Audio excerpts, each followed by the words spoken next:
January 10th, 2023, Tuesday of the first week in Ordinary Time. A reading from the letter to the Hebrews.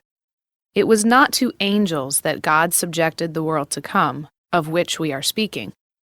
Instead, someone has testified somewhere, "What is man that you are mindful of him, or the Son of Man that you care for him? You made him for a little while lower than the angels. You crowned him with glory and honor, subjecting all things under his feet." In subjecting all things to him, he left nothing not subject to him. Yet at present we do not see all things subject to him. But we do see Jesus crowned with glory and honor, because he suffered death.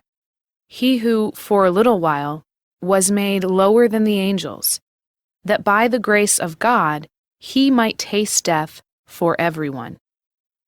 For it was fitting that he, for whom and through whom all things exist, in bringing many children to glory, should make the leader to their salvation perfect through suffering. He who consecrates and those who are being consecrated all have one origin.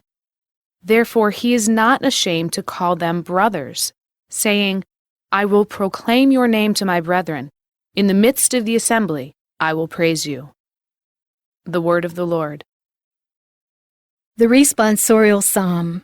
The response is, "You have given your Son rule over the works of your hands." O Lord our Lord, how glorious is your name over all the earth.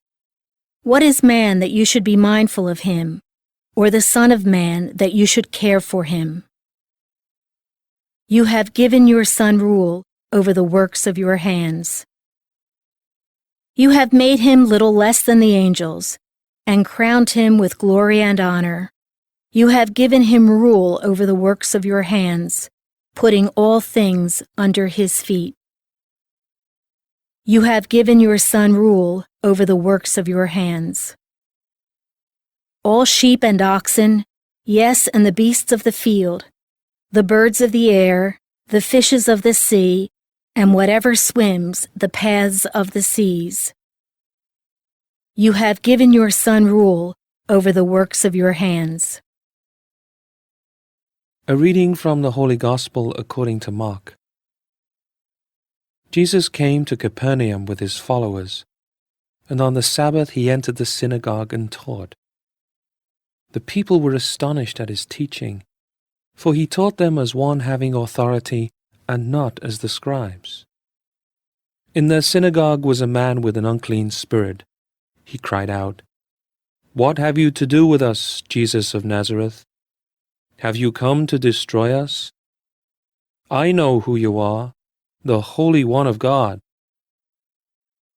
Jesus rebuked him and said, "Quiet, come out of him."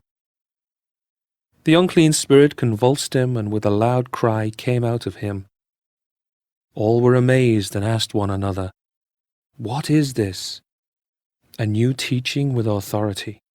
He commands even the unclean spirits, and they obey him. His fame spread everywhere throughout the whole region of Galilee. The Gospel of the Lord.